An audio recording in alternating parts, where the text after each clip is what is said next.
الحمد لله رب العالمين، نحمده ونستعينه ونستغفره ونؤمن به ونتوكل عليه، ونعوذ بالله من شرور أنفسنا ومن سيئات أعمالنا. من يهده الله فلا مضل له ومن يضلل فلا هادي له، ونشهد أن لا إله إلا الله وحده لا شريك له، ونشهد أن سيدنا نبينا مولانا محمدا عبده ورسوله، أرسله بالحق بشيرا ونذيرا وداعيا إلى الله بإذنه وسراجا منيرا. أما بعد، فقد قال الله تعالى في القرآن العظيم الفرقان المجيد: أعوذ بالله من الشيطان الرجيم، بسم الله الرحمن الرحيم. يا أيها الذين آمنوا كتب عليكم الصيام كما كتب على الذين من قبلكم لعلكم تتقون. صدق الله العظيم. எல்லா புகழும் அல்லாஹ் ஜல்ல ஷானஹு தஆலா ஒருவனுக்கு உரித்தாகட்டுமாக. கண்மணி நாயகம் ஸல்லல்லாஹு அலைஹி வஸல்லம் அவர்களின் மீதும் அவர்களின் வழிவந்த சஹாபாக்கள், தாபிஈன்கள், தபா தாபிஈன்கள், ஷுஹதாக்கள், சாலிஹீன்கள், நல்லோர்கள் நம் அனைவரின் மீதும் அல்லாஹ்வின் அன்பும் அருளும் கருணையும் என்றென்றும் நிறைவாக உண்டாகட்டுமாக. ஆமீன். அல்லாஹ்வின் பேரருளால் புனிதமிகு ரமலானுடைய மாதத்தில் முதல் ஜும்ஆவுடைய நாளை நாம் அடைந்திருக்கிறோம்.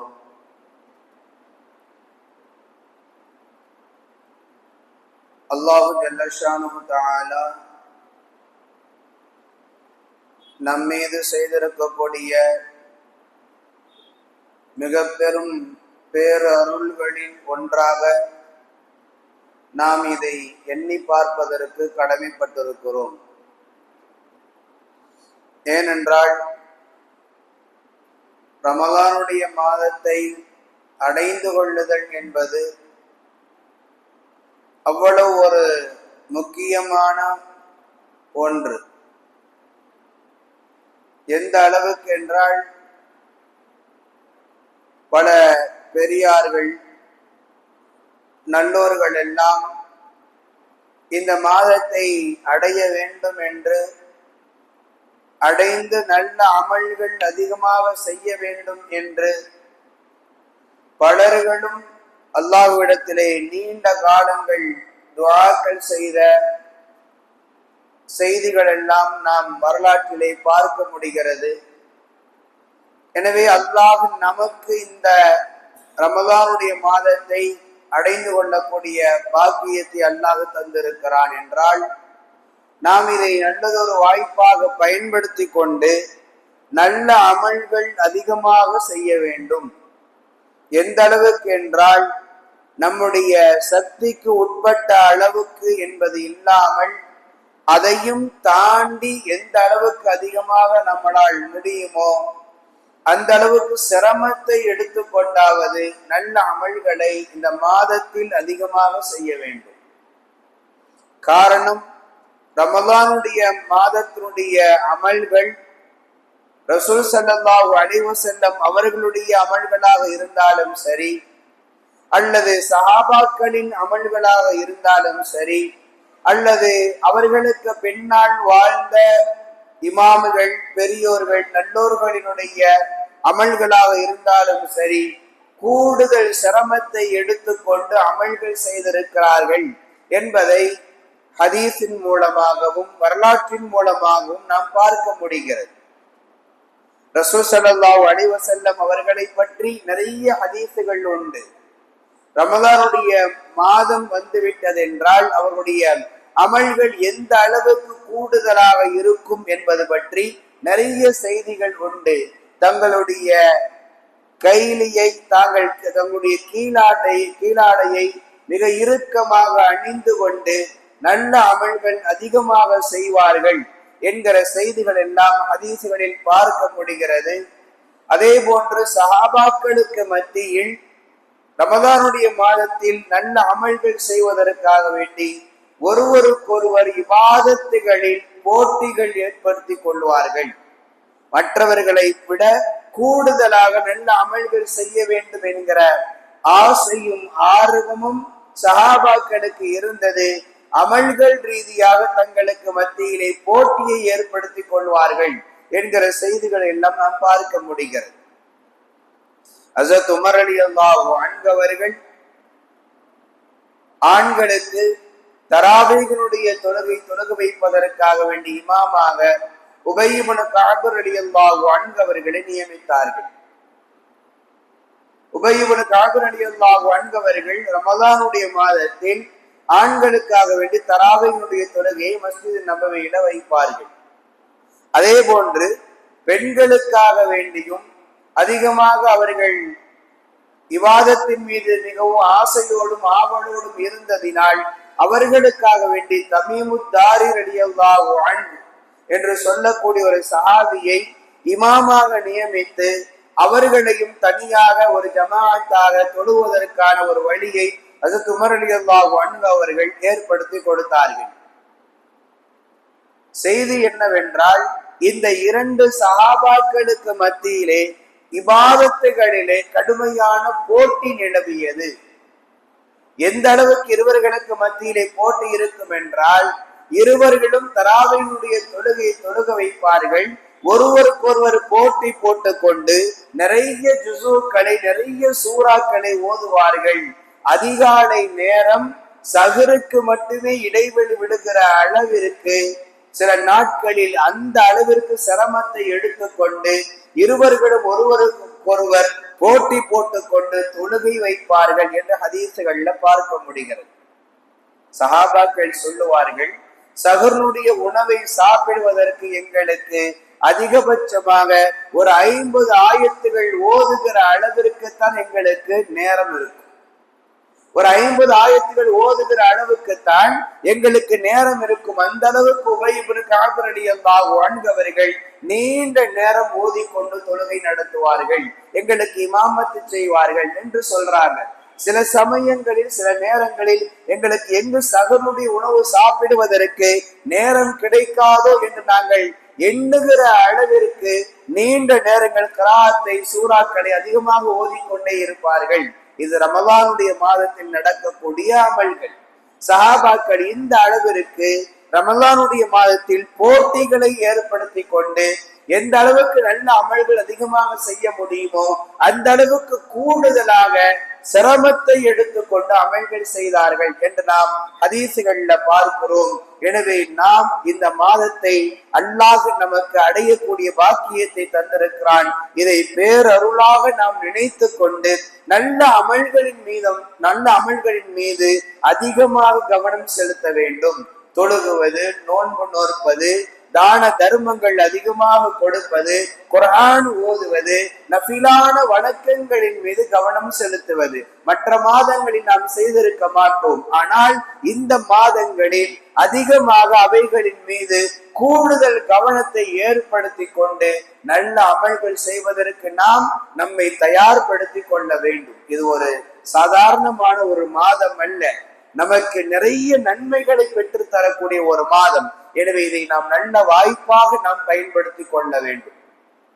ஹதீஸில் முஹம்மது ஸல்லல்லாஹு அலைஹி வஸல்லம் அவர்கள் சொல்லுவார்கள், ஒரு அமலை நாம் செய்கிறோம் என்றால் அந்த அமலினுடைய தேட்டம் எப்படி இருக்க வேண்டும் என்றால், நம்முடைய எதிர்பார்ப்பு எப்படி இருக்க வேண்டும் என்றால், ஈமானன் வ இஹ்திசாபன்.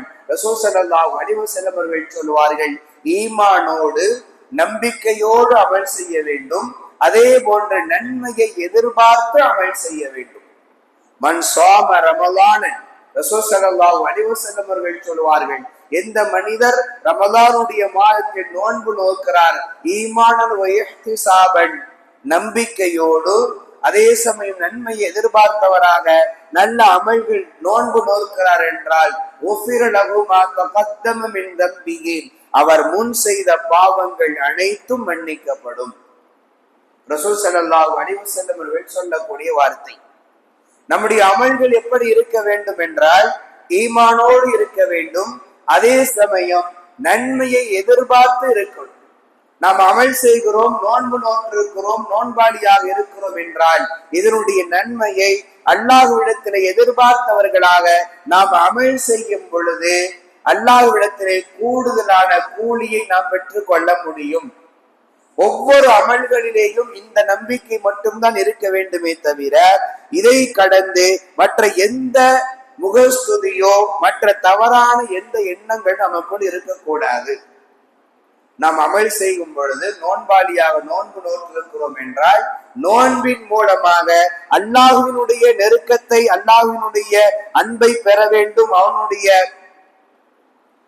நெருக்கத்தினை பெற வேண்டும் என்பதை தவிர வேறு எந்த துன்யாவினுடைய உலகத்தினுடைய எந்த காரியங்களும் இந்த அமலுக்குள் சேர்ந்திருக்க கூடாது. என்னை நோன்பாளி என்று சொல்ல வேண்டும் என்பதற்காக வேண்டியோ அல்லது நான் நோன்பு நோக்கவில்லை என்றால் என்னை பற்றி மற்றவர்கள் தவறாக பேசுவார்கள் என்றோ அல்லது தான் நோன்பாளியாக இருப்பதை கொண்டு பிறர்களிடத்திலே பெருமை அடித்துக் கொள்ள வேண்டும் என்றோ இது போன்ற உலகத்தினுடைய எந்த காரியங்களை கொண்டும் நாம் அமல் செய்துவிடக் கூடாது, நோன்பு வைத்து விடக் கூடாது. அப்படி நாம் அந்த எண்ணத்தோடு நாம் நோன்பு நோற்றோம் என்றால் நோன்பின் மூலமாக கிடைக்கக்கூடிய நன்மைகள் எதையும் நம்மளால் பெற முடியாது. நம்முடைய அமல்களில் இஹ்லாஸ் இருக்க வேண்டும், மன தூய்மை இருக்க வேண்டும், அல்லாஹ்வுக்காக வேண்டி மட்டுமே இந்த அமல்களை செய்கிறேன் என்கிற எண்ணம் இருக்க வேண்டும். அது இருக்கும் என்றால் நிச்சயமாக நாம் செய்யக்கூடிய ஒவ்வொரு அமல்களிலேயும் அல்லாஹ்வினுடைய கூலியை நாம் எதிர்பார்க்கலாம், அல்லாஹ்வினுடைய உதவியை நாம் எதிர்பார்க்கலாம். நாம் எதிர்பார்க்கக்கூடிய எல்லாவற்றையும் அல்லாஹ் தரவும் செய்வான்.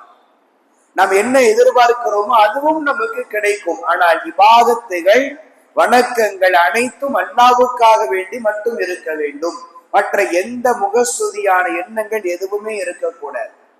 எந்த ஆபத்தான சூழ்நிலையில் நாம் அகப்பட்டு இருந்தாலும் கூட இஹ்லாஸோடு மன தூய்மையோடு அல்லாஹ்வுக்காக வேண்டி இபாதத்து செய்தோம் என்றால் நிச்சயமாக அதன் மூலம் அல்லாஹ்வுடைய உதவியை நாம் பெற முடியும். அனஸ் ரலியல்லாஹு அன்ஹு அவர்கள் ஒரு செய்தியை சொல்லுகிறார்கள். அபூ முஅன்னகுல் அன்சாரி ரலியல்லாஹு அன்ஹு என்ற ஒரு சஹாபி, அவர்கள் மிகப்பெரிய பணக்காரர். அடிக்கடி வியாபார ரீதியாக வெளியூர்களுக்கு சென்று வரக்கூடிய பழக்கம் உள்ளவர். ஒரு முறை அனஸ் ரலியல்லாஹு அன்ஹு அவர்கள் அபூ முஅன்னகுல் அன்சாரி ரலியல்லாஹு அன்ஹு அவர்களிடத்திலே சந்தித்து பேசும் பொழுது இப்படி ஒரு முறை கேட்டார்கள். உங்களுடைய பயணத்தில் நீங்கள் ஆச்சரியப்படத்தக்க ஏதாவது ஒரு நிகழ்வு நடந்திருக்கிறதா, நீங்கள் அறிந்திருக்கிறீர்களா? அப்பொழுது அபூ முஅன்னகுல் அன்சாரி ரலியல்லாஹு அன்ஹு அவர்கள் சொல்லுகிறார்கள், ஒரு முறை என்னுடைய வியாபார ரீதியாக நான் வெளியூர் சென்று நான் ஊர் திரும்பிக் கொண்டிருக்கும் பொழுது வழியில் ஒரு கொள்ளையன், ஒரு திருடன் என்னை வழிமறித்து விட்டான். தன்னுடைய வாளோடு ஆயுதத்தோடு என்னை வழிமறித்து என்னிடத்தில் இருந்த பொருள்களையும் காசு பணங்கள் அனைத்தையும் அபகரித்து கொண்டான். எல்லாவற்றையும் எடுத்துக்கொண்டான். எடுத்துக்கொண்டதற்கு பின்னால் என்னை கொலை செய்வதற்காக வேண்டி அவன் முயற்சித்தான். அப்பொழுது நான் அந்த கொள்ளையினிடத்திலே சொன்னேன், உனக்கு தேவையான எல்லாம் உனக்கு கிடைத்து விட்டது தானே, காசு பணங்களையும் பொருள்களையும் நீ எடுத்துக்கொண்டாய், எடுத்துக்கொண்டதற்கு பின்னால் இப்பொழுது ஏன் என்னை கொலை செய்ய வேண்டும்? என்னை விட்டுவிடு. கொலை செய்ய வேண்டிய அவசியம் உனக்கு என்ன இருக்கிறது? உனக்கு தேவையானவை கிடைத்து விட்டது, என்னை உயிரோடு விட்டுவிடு என்று நான் அவனிடத்திலே கேட்டேன். கேட்ட பொழுது அவன் சொன்னான், இல்லை, என்னுடைய பழக்கம் என்னவென்றால் யாரிடத்தில இருந்து நான் கொள்ளையடித்தாலும் சரி, பொருள்களை எடுத்துக்கொண்டு அவர்களையும் கொலை செய்து விடுவேன். அவர்களையும் கொலை செய்வது என்னுடைய வழமை. அதனால் உன்னை நான் விட்டுவிட முடியாது, உன்னை நான் கொலை செய்யத்தான் போகிறேன் என்றான். அப்பொழுது அபூ முஅன்னகுல் அன்சாரி ரலியல்லாஹு அன்ஹு அவர்கள் அந்த கொள்ளையினிடத்திலே சொன்னார்கள், சரி, எனக்கு ஒரு 4 ரகாத்துகள் தொழுது கொள்வதற்கு அவகாசம் கொடு. ஒரு 4 ரகாத்து நான் தொழுது கொள்கிறேன், தொழுகுவதற்கு எனக்கு அவகாசம் கொடு என்று கேட்டார்கள். சரி என்று அந்த கொள்ளையினும் அனுமதி கொடுத்தான். அபு முஅல்லகுல் அன்சாரி ரலியல்லாஹு அன்ஹு அவர்கள் தொழுதார்கள். 4வது ரகாயத்தினுடைய சஜிதாவில் இருக்கும் நிலையிலேயே அல்லாஹ்விடத்திலே துஆ செய்தார்கள். அவனுடைய அருமைகளையும் அல்லாஹ்வுடைய தகுதிகளை எல்லாம் சொல்லி அவனை புகழ்ந்ததற்கு பின்னால் அல்லாஹ்விடத்திலே கேட்டார்கள், அல்லாஹ் இந்த கொள்ளையின் இடத்திலே இருந்து என்னை காப்பாற்று. அபு முஅல்லகுல் அன்சாரி ரலியல்லாஹு அன்ஹு அவர்கள் கேட்டவைகள். தொழுகை முடிந்தது, சலாம் கொடுத்தார்கள். கொடுத்ததற்கு பின்னால் பார்த்தால் அவருக்கு அருகாமையில் ஒரு மனிதன், மிகவும் பலசாலியாக இருக்கக்கூடிய ஒரு மனிதன் தன்னுடைய கையில் வாளை ஏந்திய நிலையில் நின்று கொண்டிருக்கிறான். அருகாமையில் பார்த்தால் அந்த கொள்ளையன் கொல்லப்பட்டு கிடக்கிறான். அருகாமையில் அந்த கொள்ளையன் கொல்லப்பட்டு சடலமாக கிடக்கிறான். அவருக்கு அருகாமையில் ஒருவர் வாளோடு நின்று கொண்டிருக்கிறார். அபு முஅல்லகுல் அன்சாரி ரலியல்லாஹு அன்ஹு அவர்கள் அந்த மனிதனை பார்த்து கேட்டார்கள், இவ்வளவு எளிதில் அல்லாஹ்விடத்திலே நான் துஆ செய்து தொழுகை முடிப்பதற்குள்ளாக எனக்கு அல்லாஹ்வின் உதவி கிடைத்து விட்டதை, நீங்கள் யார் என்பதை எனக்கு அறிமுகப்படுத்துங்கள், நீங்கள் யார் என்று சொல்லுங்கள். அந்த மனிதர் சொன்னார், உன்னை பாதுகாப்பதற்காக வேண்டி அல்லாஹ் அனுப்பிய வழக்குகளில் ஒரு மலக்கு நான் என்றார். அல்லாஹ்வினுடைய உதவி எவ்வளவு எளிதில் எவ்வளவு சீக்கிரமாக வந்திருக்கிறது என்பதை நாம் புரிந்து கொள்ள வேண்டும். நம்முடைய இபாதத்துகள் அல்லாஹ்வுக்காக வேண்டி மட்டும் இருக்கும் பொழுது, மன தூய்மையோடு வேறு எந்த எண்ணமும் இல்லாமல் அல்லாஹ்வுக்காக வேண்டி மட்டும் நாம் இபாதத்து செய்கிறோம் என்றால், அப்படி நாம் இபாதத்துகள் செய்யும் பொழுது அல்லாஹ்வின் உதவியை நிறைவாக, வெகு விரைவாக, சீக்கிரமாக நமக்கு தேவைப்படக்கூடிய அந்த நேரத்தில், ஆபத்தின் சூழ்நிலையில் அல்லாஹ்வினுடைய உதவியை நாம் பெற்றுக்கொள்ள முடியும் என்பதற்கு இந்த நிகழ்வு மிக பெரும் சான்றாக நமக்கு இருக்கிறது. சஹாபாக்கள் அப்படித்தான் ஆசைப்பட்டார்கள். ஒவ்வொரு அமலையும் அல்லாஹ்வுக்காக வேண்டி செய்ய வேண்டும். அதே சமயம் எதிலெல்லாம் நிறைய நன்மைகள் கிடைக்கிறதோ, எதிலெல்லாம் கூடுதலான நன்மைகள் கிடைக்கிறதோ அதையெல்லாம் தேடி தேடி போய் அமல் செய்தார்கள். சஹாபாக்களுடைய வளமை அது. ஆமீர் இப்னு ஸஅத் இப்னு அபீ வக்காஸ் ரலியல்லாஹு அன்ஹு அவர்கள் ஒரு செய்தியை சொல்லுகிறார்கள்.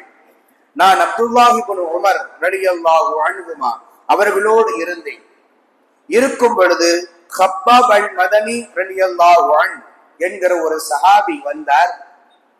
வந்து அப்துல்லாஹ் இப்னு உமர் ரலியல்லாஹு அன்ஹு அவர்களிடத்திலே கேட்டார், தோழரே, முஹம்மது ஸல்லல்லாஹு அலைஹி வஸல்லம் அவர்கள் எந்த மனிதர் ஜனாசாவினுடைய தொழுகையில் பங்கெடுத்து கொண்டு அதை அடக்கம் செய்யும் வரை அதோடு உடன் இருந்து வரக்கூடியவர்களுக்கு 2 கீராத்தினுடைய நன்மைகள் கிடைக்கும்.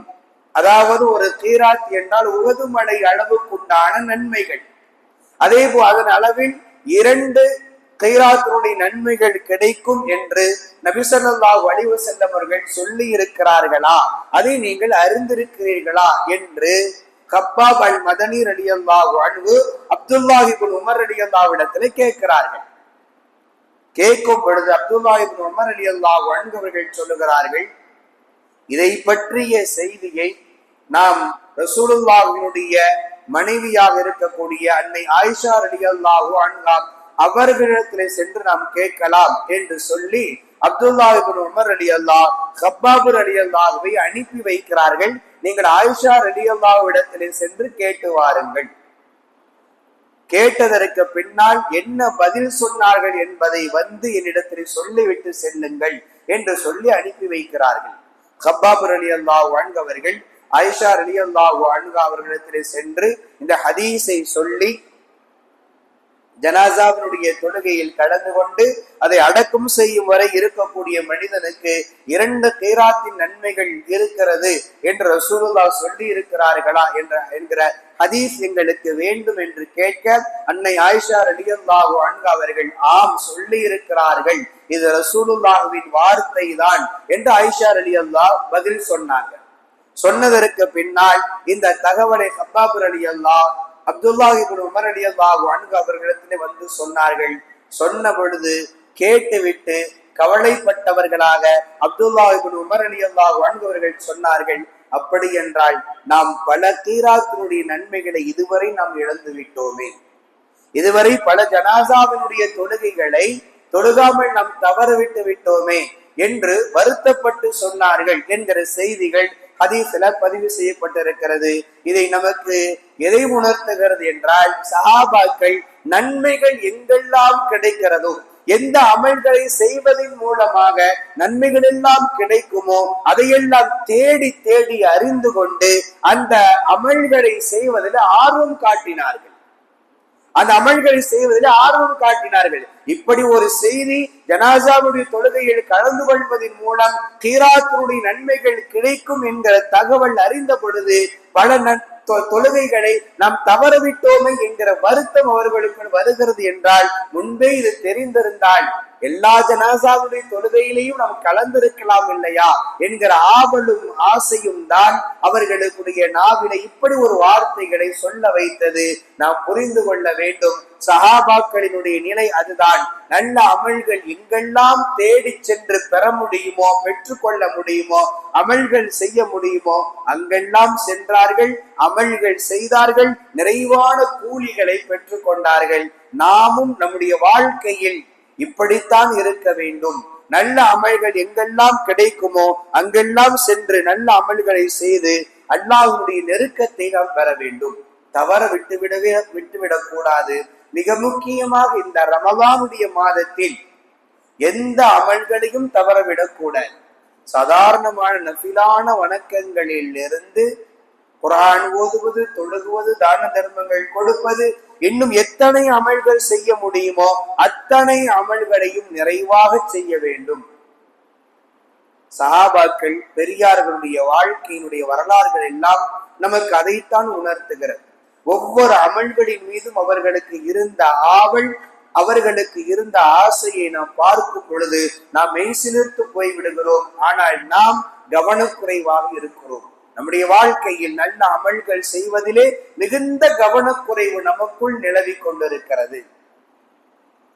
காத்தமுல் அஸம் ரஹ்மத்துல்லாஹி அலைஹி என்று சொல்லக்கூடிய ஒரு பெரியார், ஒரு நாள் அவர்களுக்கு அசர்னுடைய தொழுகை தவறிவிட்டது.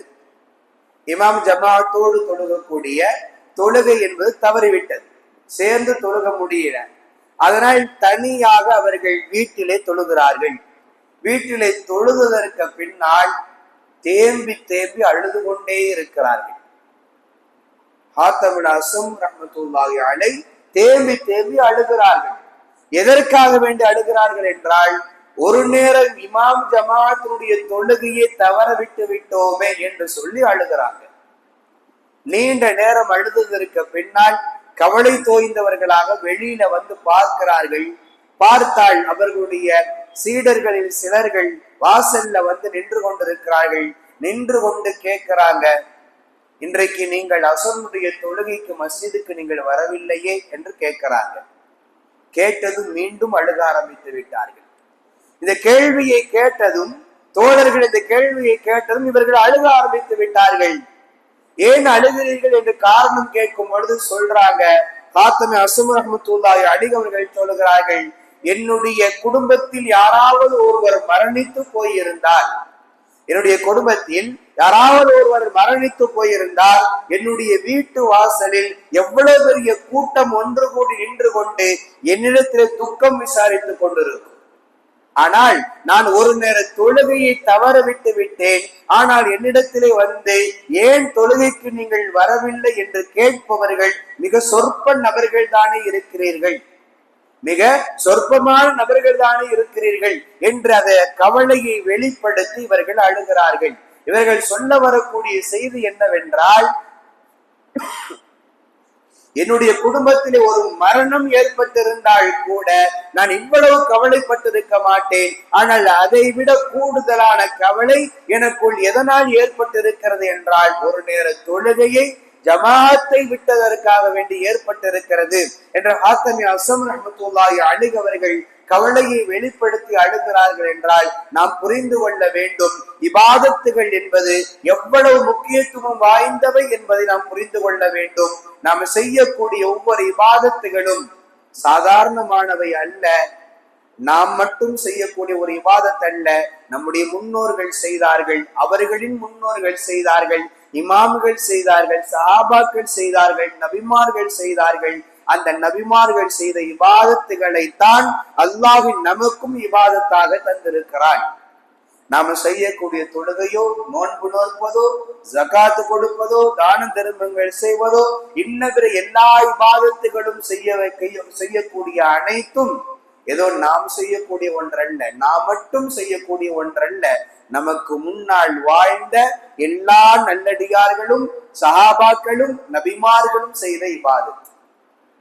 அப்படி என்றால் எந்த அளவுக்கு முக்கியத்துவத்தோடு இந்த இபாதத்துகளிலே நாம் கவனம் செலுத்த வேண்டும் என்பதை நாம் புரிந்து கொள்ளணும். நபிமார்கள் இதன் மூலமாகத்தான் அல்லாஹ்வுடைய நெருக்கத்தை பெற்றார்கள். சஹாபாக்கள் இந்த இபாதத்துகளை செய்ததின் மூலமாகத்தான் அல்லாஹ்வுடைய நெருக்கத்தை பெற்றார்கள்.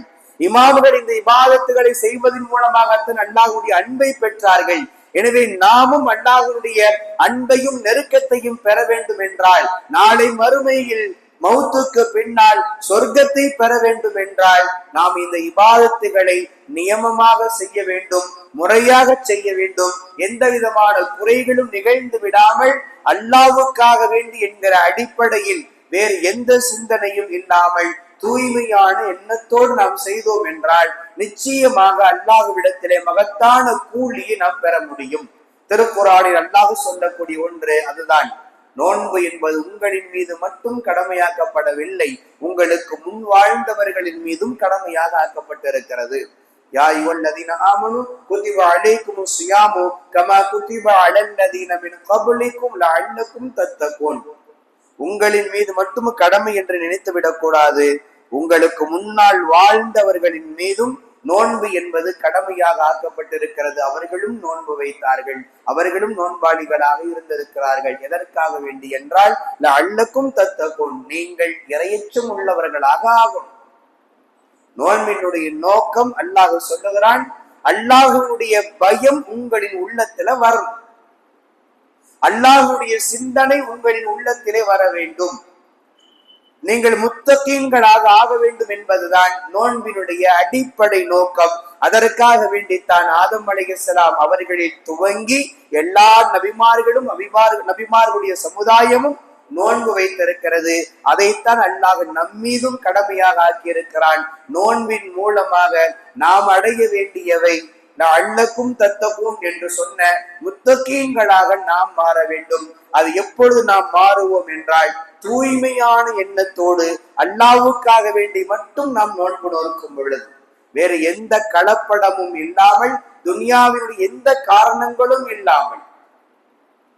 நோன்பு வைப்பதன் மூலமாக மருத்துவர்கள் என்னென்ன நலவுகள் எல்லாம் கிடைக்கும் என்று சொல்லுகிறார்கள், அதனால் நான் நோன்பு நோக்கிறேன் என்கிற சிந்தனையில் நோன்பு நோக்க கூடாது. அப்படி ஒரு எண்ணம் நமக்குள் இருக்கும் என்றால் நாம் அல்லாஹ்விடத்திலே கூலியை பெற முடியாது. உடல் ரீதியாக சில நன்மைகளை நாம் பெற்றுக் கொள்ளலாமே தவிர, உடல் ரீதியாக கிடைக்கக்கூடிய நன்மைகளை பெற்றுக் கொள்ளலாமே தவிர, ஆனால் அல்லாஹ்விடத்திலே கேட்டு பெற வேண்டிய நன்மைகளையோ சொர்க்கத்தையோ நிச்சயமாக அதனால் பெற முடியாது.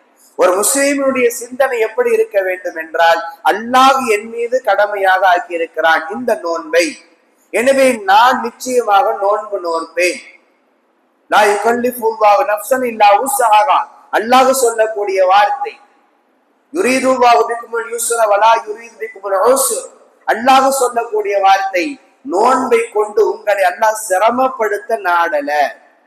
நோன்பின் மூலமாக அல்லாஹ் இந்த சமுதாயத்தை, உங்களை, தன்னுடைய அடியார்களை அல்லாஹ் சிரமப்படுத்த நாடல, அல்லாஹ் லேசைத்தான் நாடுகிறான். அல்லாஹ் சொல்லக்கூடிய வார்த்தை.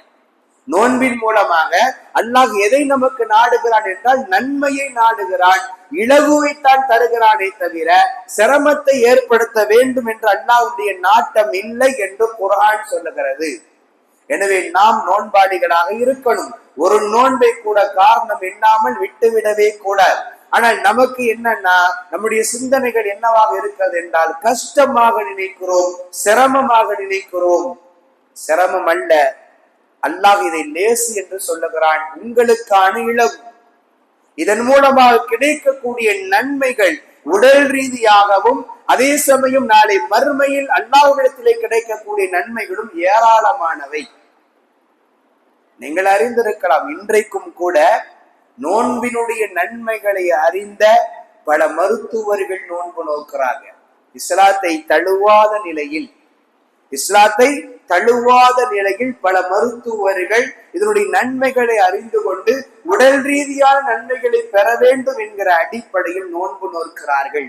நீங்கள் அறிந்திருக்கலாம். இன்னும் தெளிவாக சொல்ல வேண்டும் என்றால், விடுதலை சிறுத்தை கட்சியினுடைய தலைவராக இருக்கிற தொழில் திருமாவளவன் ஒவ்வொரு ஆண்டும் தொடர்ந்து நோன்பு நோற்றுக் கொண்டிருக்கிறார். ஒவ்வொரு ஆண்டும் தொடர்ந்து, இதுவரை இஸ்லாத்தை தழுவல நாம் அறிந்திருக்கிறோம். இருந்த போதிலும் நோன்பு நோக்கிறார். 30 நாளும் நோன்பு நோக்கிறார், ஒரு நாள் அல்ல. ஒவ்வொரு ஆண்டும் ரமதான் மாதம் முழுவதுமாக நோன்பு நோக்கிக் கொண்டிருக்கிறார். உடல் ரீதியான நன்மைகள் உணர்ந்ததன் மூலமாக அவர்கள் எல்லாம் நோன்பு நோக்கிறார்கள். அது அவர்களின் சிந்தனை என்பது வேறு. உடல் ரீதியான நன்மைகளை எதிர்பார்த்து நோன்பு நோக்கிறார்கள். ஆனால் நம்முடைய சிந்தனை என்பது அதுவாக இருக்கக்கூடாது. நம்முடைய சிந்தனை அல்லாஹ்வுடைய அன்பையும் நெருக்கத்தையும் பெற வேண்டும். அல்லாஹ் இதன் மூலமாக நோன்பாளிகளுக்கு என்னென்ன நலவுகள் எல்லாம் தருவதாக சொல்லி இருக்கிறானோ அந்த நலவுகளை பெறுவதற்கு நான் நோன்பு நோக்கிறேன். லஅல்லக்கும் தத்தகூன் என்று அல்லாஹ் சொல்லுகிறான். என்னை முத்தகீனாக ஆகுவதற்காக வேண்டி என் மீது அல்லாஹ் நோன்பை கடமையாக ஆக்கியிருக்கிறான்.